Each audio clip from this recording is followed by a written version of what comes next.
بسم اللہ الرحمن الرحیم۔ باوجود فتوحات کے صحابہ کرام رضی اللہ تعالیٰ عنہ میں سازی، امیر المومنین حضرت عمر رضی اللہ تعالیٰ عنہ ملک شام کے گورنر حضرت ابو عبیدہ رضی اللہ تعالیٰ عنہ سے ملنے گئے اور خیمے میں ملاقات کی۔ ملاقات کے وقت فرمایا، ابو عبیدہ تیرے خیمے میں چراغ کوئی نہیں؟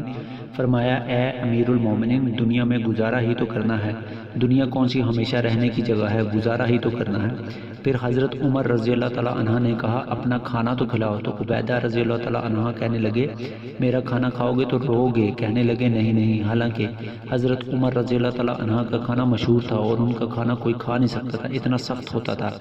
حضرت ابو عبیدہ رضی اللہ تعالیٰ عنہ نے کونے میں سے لکڑی کا پیالہ اٹھایا جس میں روٹی پانی میں بھگوئے پڑی تھی، خشک روٹی، اس پر تھوڑا سا نمک ڈال کر حضرت عمر رضی اللہ تعالیٰ عنہ کے سامنے رکھا۔